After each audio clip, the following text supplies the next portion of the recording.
کہ جی جیو فین سے میں آپ زمان پاک میں اس وقت وہاں تھی، پتا چلا کہ آپ اس ایریا میں تھے، تو یہ کون سا کوئی جرم ہے؟ دیکھیں ابھی بھی مجھے پتا ہے کہ میری سپیریئر جوڈیشری بہت پریشر میں ہے، مجھے پتا ہے کہ ججز کو بھی فون کالز آ رہی ہیں، نامعلوم فون کال کہ ہم یہ کر دیں گے، تمہاری یہ فائل ہے، ہم تمہیں یہ کر دیں گے، تمہارے بچوں کے پہ پہنچ جاتے ہیں۔ یہ مجھے پتا ہے کہ اس وقت جوڈیشری کے اوپر وہ پریشر ہے جو کبھی پہلے نہیں تھا، اور مجھے یہ بھی پتا ہے کہ سارے ملک کے اداروں کو صرف استعمال کیا جا رہا ہے ایک کام سے، کہ کسی طرح تحریک انصاف کو ختم کیا جائے۔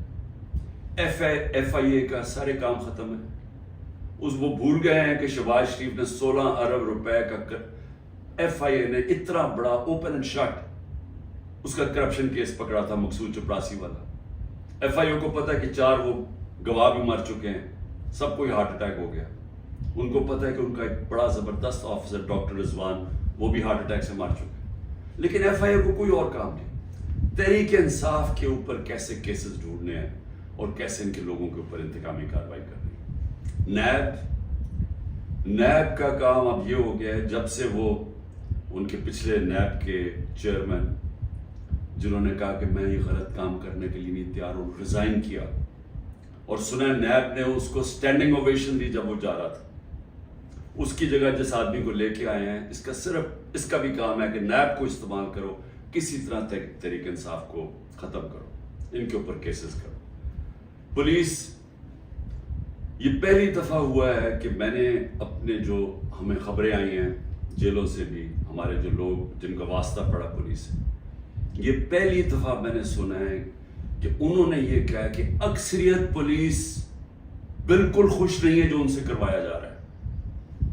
اکثریت، جو پولیس کی اکثریت ہے، وہ سمجھتے ہیں کہ بہت بڑا یہ ظلم کیا جا رہا ہے، اندر گلو بٹ انہوں نے گھسائے ہوئے ہیں، اور پیچھے سے نامعلوم افراد کا پریشر آتا ہے، ان کی وجہ سے یہ کام کر رہے ہیں۔ تو اس کا مطلب پولیس جس کا کام اس ملک میں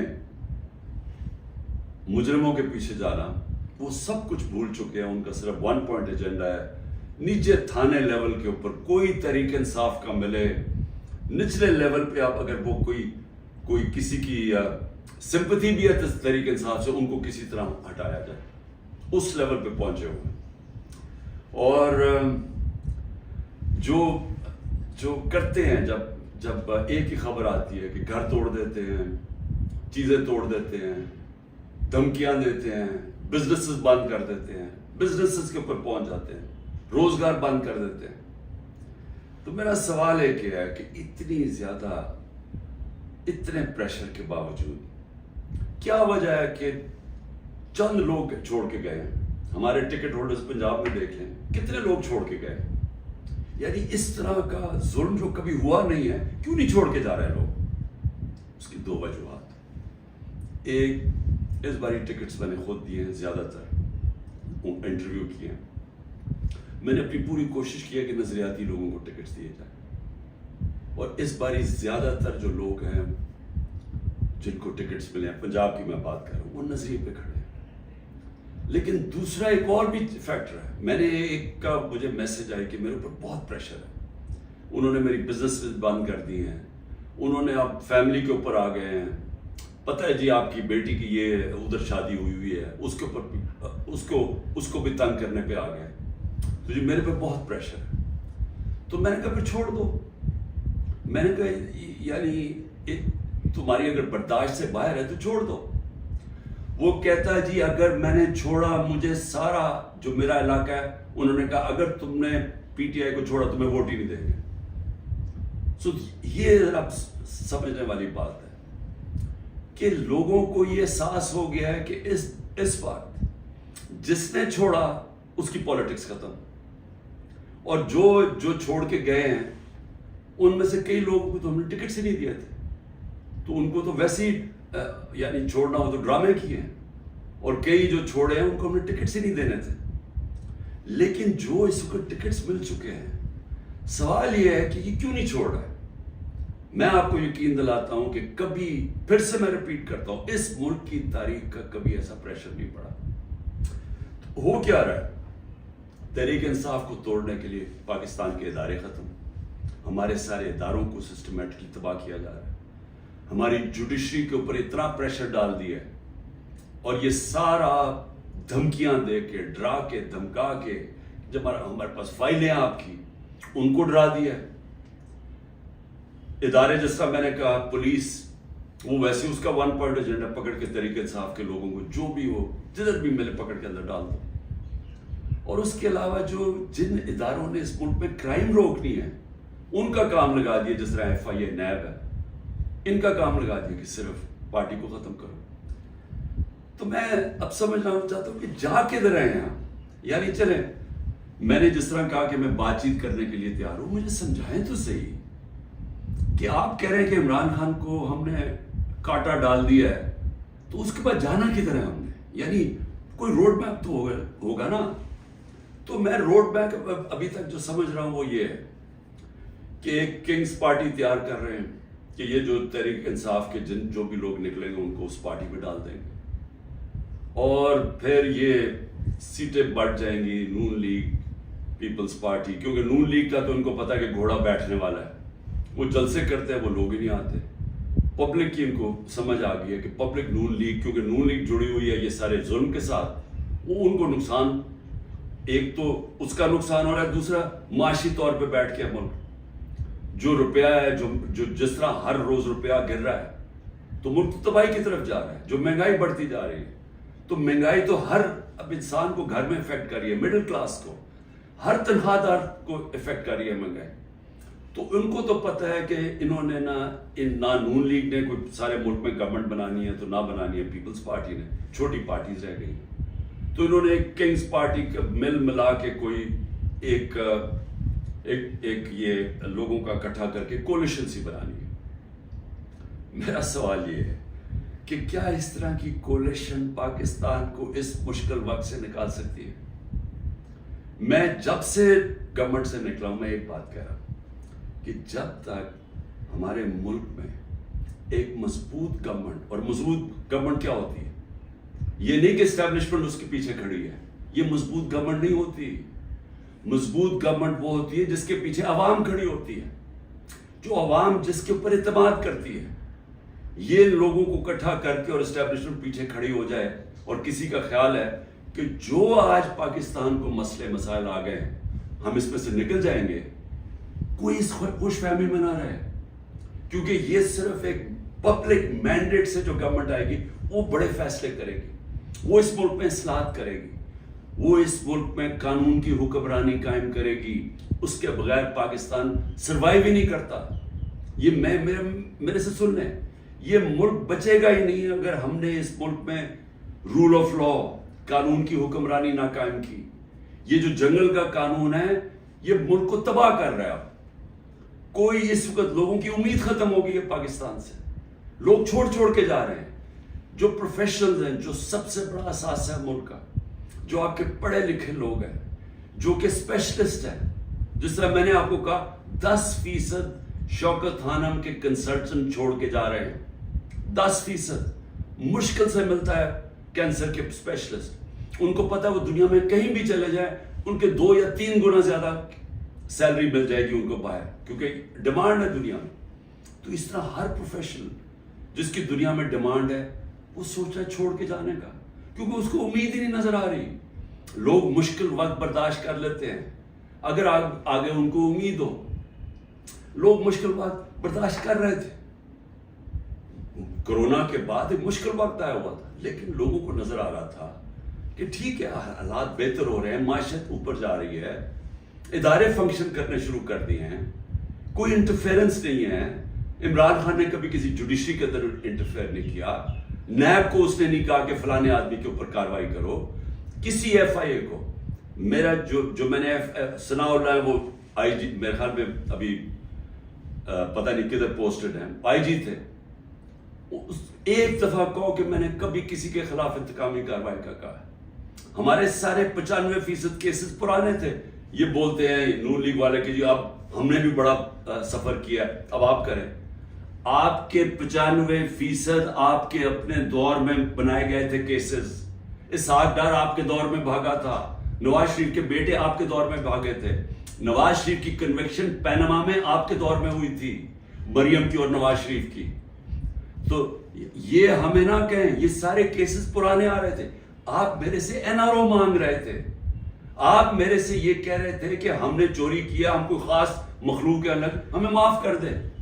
ہم نے صرف ہمارے دور میں شہباز شریف کے کیس بنا تھا, مقصود چپڑاسی والا 16 ارب اور 8 ارب جو اس نے منی لانڈرنگ کی تھی کہ باہر سے پاپڑ والا اور ان کے نام پہ اور چینی والا کے نام پہ انہوں نے فراڈنٹ پیسے بلوائے تھے. اس کے علاوہ ہمارے کوئی کیس نہیں تھے, ہم آن گوئنگ کیسز تھے, اور ہم نے کبھی کسی سے ظلم نہیں کیا, ہم نے کبھی عورتوں کو نہیں اٹھایا, ہم نے کبھی گھروں کے اندر نہیں گھس کے دروازے توڑ کے اور ساری گھر تباہ کیا, ہم نے کبھی لوگوں کو, کارکنوں کو اس طرح کے جیلوں میں نہیں ڈالا, کسی پر تشدد نہیں کیا. پوچھیں کسی سے, ایک آدمی بتایا کہ ہم نے تشدد کیا. مریم نے جا کے اٹیک کر دیا نیب آفس کو, پتھر مارے انہوں نے, بتائیں کتنے لوگوں کو اپنے اینٹی ٹیررزم کورٹ پہ پکڑا. یہ کیا مریم کے اوپر کوئی کیس ہوئے؟ تو یہ ہمیں نہ کہو کہ جناب آپ کے اوپر یہ گزری, یہ کبھی کسی پارٹی کی تاریخ میں پاکستان میں نہیں گزری.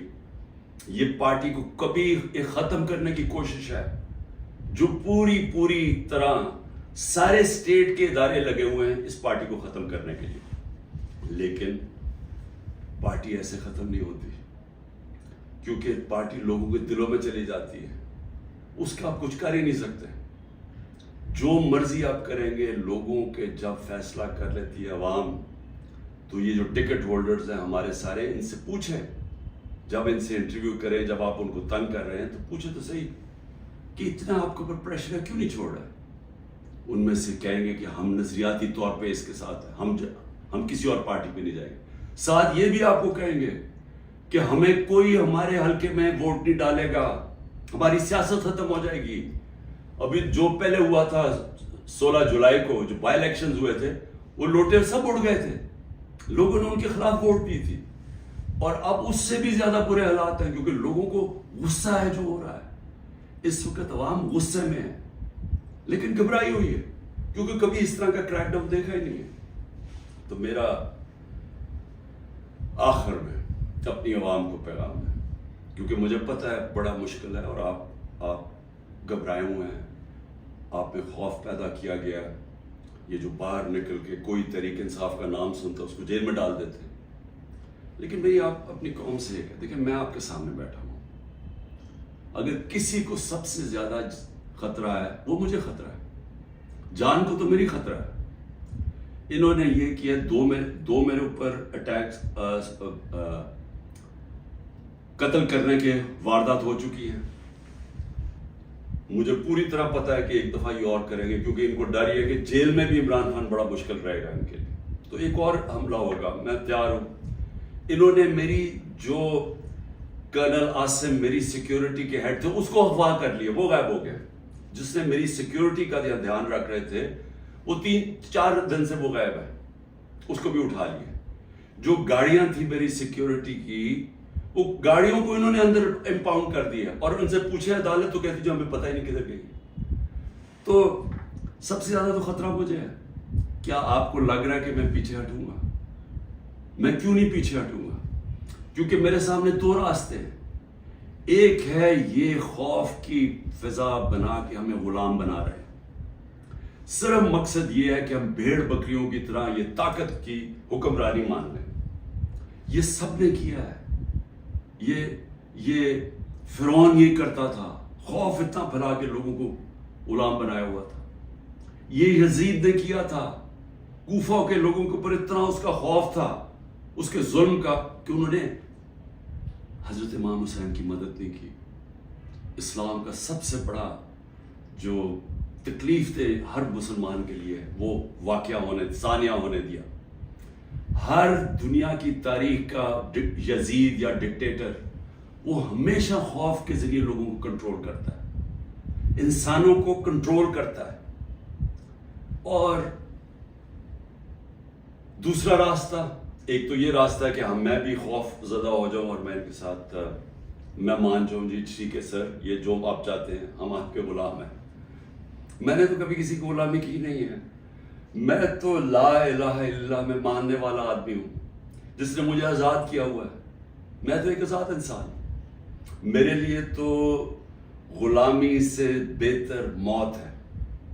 میں آج اپنی قوم کو یہ کہنا چاہتا ہوں کہ دیکھیں اللہ نے جب آپ ہیں محمد مصطفیٰ محمد صلی اللہ علیہ وسلم کے امتی، جب انہوں نے آپ کو لا الہ الا اللہ کا کلمہ پڑھایا تھا تو انہوں نے آپ کو آزاد کیا تھا. کس چیز سے آزاد کیا تھا؟ سب سے بڑی آزادی ہوتی ہے انسان کی غلامی سے. یہ جو فرعون کی غلامی تھی، یہ ساری جو قرآن کے اندر نمرود، فرعون، ان کا کیا بتایا ہوا ہے؟ انسانوں کو غلام بنانے تھے. نبی صلی اللہ علیہ وسلم نے مدینہ میں انسانوں کو آزاد کیا تھا. اور ایک کہ سوائے اللہ کے کوئی خدا نہیں، آپ کو کسی کے سامنے نہیں جھکنا. دوسرا، جو 3 سب سے بڑے خوف ہیں انسان میں، ان سے آزاد کیا تھا. اس سے اللہ نے آپ کو آزاد کیا ہوا ہے. موت، اللہ نے کہا یہ میرے ہاتھ میں یہ جو 2 دفعہ بچا ہوں، یہ مجھے اللہ نے بچایا ہے. نہیں تو انہوں نے تو پوری تیاری کی ہوئی تھی مارنے کی. یہ میں آپ کے سامنے ہوں، اور میں جب گھر سے نکلتا ہوں مجھے نہیں پتا کہ اللہ نے کیا فیصلہ کیا ہوا کہ ان کے ہاتھ میں اس نے میری جان لینی ہے نہیں، لیکن میں تیار ہوں اس کے لیے، کیونکہ اس کا وعدہ ہے قرآن میں کہ جب اس نے فیصلہ کر لیا وہ پھر چاہے آپ بھاگ نہیں سکتے موت سے. تو انسان آزاد ہو جاتا ہے اس خوف سے. میں آزاد ہوں. دوسرا، ذلت. یہ جو عورتوں کے اوپر کر رہے ہیں، گھروں کے اندر عورتوں کو چادر 4 دیواری کا نہ سوچنا، اور جو عورتوں کو جیلوں میں ڈالا ہوا ہے اور ڈرے ہوئے ہیں کہ وہ جب نکلیں گی تو وہ کس طرح کی باتیں بتائیں گی، اس لیے ان کو اندر رکھا ہوا ہے. اور 2 بیچاری عورتوں کو لے کے شاپر ان کے سر پر ڈالے ہوئے. یعنی ایسی توہین میں نے کبھی نہیں سوچا تھا کہ اس معاشرے میں ہوگی. لیکن یہ کیوں کر رہے ہیں؟ عورتوں کو ڈرا رہے ہیں کہ آپ پولیٹکس میں نہ آئیں. عورتوں جو 50% آبادی ہے، اس کو جان کے اتنا خوف زدہ کر رہے ہیں ان کے آدمیوں کو کہ ان کو بس گھر میں بٹھا دیں. آپ بس بھیڑ بکریوں کی طرح بیٹھ جائیں، جو مرضی ظلم و ملک میں ہم نے چپ کر کے بیٹھے رہے. ذلت اور عزت اللہ نے اپنے ہاتھ میں اس لیے لی ہے. مجھے جتنا ذلیل کیا، میری بھی ایک ٹرسٹی، آج تک کوئی سوچ سکتے ہیں جس کو ایک آنا بھی نہ ملے ٹرسٹی بننے کا، اس کے اوپر نیب کا کیس اور وارنٹ نکال دیا اس کے، مجھے ذلیل کرنے کے لیے. لیکن کیا یہ ذلیل کر سکے؟ ہر روز وہ جی عمران خان غدار ہے، وہ کھڑے ہو کے لوگ کہتے ہیں، کیا میں ذلیل ہو جاؤں گا؟ لوگ 50 سال سے مجھے جانتے ہیں، کیا وہ مان رہے ہیں کہ عمران خان غدار ہے؟ کیونکہ ذلت اللہ نے انسان کے ہاتھ میں نہیں رکھی. آپ سب کو اس پہ اعتماد ہونا چاہیے. اپنے اعمال سے انسان اپنے آپ کو ذلیل کرتا ہے. اللہ کبھی اس آدمی کو ذلیل نہیں ہونے دیتا جس کو دوسرا آدمی بدنیتی سے دوسرے انسان ذلیل کرے. یہ دنیا کی تاریخ ہے. نہیں تو ہر طاقتور آدمی عزت دار ہوتا اور ہر بیچارہ کمزور ذلیل ہوتا. اور تیسری چیز، رزق. مجھے یہ اعتماد ہے کہ میرا جو بھی ہے وہ اللہ نے دینا. محنت میں کروں، ہاں محنت میں پوری کرتا ہوں، لیکن رزق اللہ دیتا ہے. تو یہ جو گھر توڑ رہے ہیں لوگوں کے، ڈرا رہے ہیں، دھمکا رہے ہیں، اس کا مقصد ہے کیا؟ کہ لوگوں کی رزق کے اوپر جا رہے ہیں نا. لیکن اللہ نے تو کہا ہوا یہ میرے ہاتھ میں ہے. تو یہ جب آپ کو ان 3 چیزوں کے اوپر ایمان ہو جائے گا کہ قرآن میں واضح لکھا ہوا ہے، یہ آپ کو آزاد کر دینے کے خوف سے. یہ جو خوف کے ذریعے غلام بنایا جاتا ہے، اللہ نے یہ 3 چیز اپنے ہاتھ میں اس لیے رکھی ہیں کہ انسان کی غلامی نہ کرے. کیونکہ آزادی کو سب سے زیادہ اہمیت ہے. اپنی آزادی کے لیے جو مرتا ہے اس کو شہید کا رتبہ دیا ہوا ہے. جہاد ہے وہ. اور شہید پیغمبروں کے بعد رتبہ آتا ہے شہید کا، جو اپنی آزادی کے لیے کھڑا ہوتا ہے. یہ ہم اپنی آزادی کے لیے کھڑے ہیں. یہ ہے ایک طرف ہے ان کی انسانوں کی غلامی، یہ جو ظلم کے ذریعے کر رہے ہیں، اور دوسری طرف ہے انسانوں کی آزادی اور ایک عروج اور پرواز اوپر. اور وہ پاکستان جو بننا چاہیے تھا، جو چھوٹے سے قبضہ گروپ نے ہمارا ملک نہیں بننے دیا. اس لیے میں آج آپ سب کو کہنا چاہتا ہوں، مشکل وقت ہے، آزادی کے لیے قربانیاں دینی پڑتی ہیں. ہم سب، میں تیار ہوں قربانی کے لیے. میں اپنی سب سے بڑی تو جان کی قربانی ہے نا، میں اس کے لیے تیار ہوں. لیکن میں کبھی کسی صورت ان کی غلامی قبول نہیں کروں گا. اور میں چاہتا ہوں میری قوم آپ بھی تیار ہو جائے. 20-15 ہزار لوگوں کو جیل میں ڈالا ہے نا. ہم 23 کروڑ لوگ ہیں. کیا 15,000 کو سامنے رکھتے ہوئے 23 کروڑ لوگوں کو غلام بنا دینا انہوں نے؟ تو آپ نے کسی صورت یاد رکھیں یہ اب 2 رائے ہیں. ہم نے اگر اپنے اس وقت اس خوف کے سامنے جھک گئے جو یہ کوشش کر رہے ہیں، یاد رکھیں آپ کی آنے والی نسلیں آپ کو معاف نہیں کریں گی، کیونکہ اس ملک کا پھر کوئی مستقبل نہیں ہوگا. جس طرح آج لوگ چھوڑ کے جا رہے ہیں ملک، نا امید ہو کے پروفیشنل جا رہے ہیں، اس طرح جو یہاں رہ جائیں گے وہ ہمیشہ یاد رکھیں کہ ہمارے جو بڑے تھے، اور میرے بھی، ہم جب بڑے ہو رہے تھے وہ بھی کبھی کھڑے نہیں ہوں اس غلامی کے خلاف، کیونکہ وہ انگریز کی غلامی کے عادی ہوئے تھے. تو انگریز آزادی تو ملی نہیں صحیح طور پہ، ہر وقت طاقت کی غلامی کی ہے یہاں اس ملک میں. یہ ہے وہ وقت ہم اپنی حقیقی آزادی کے لیے جدوجہد کریں. کبھی آپ نے اس سے پیچھے نہیں ہٹنا. شکریہ.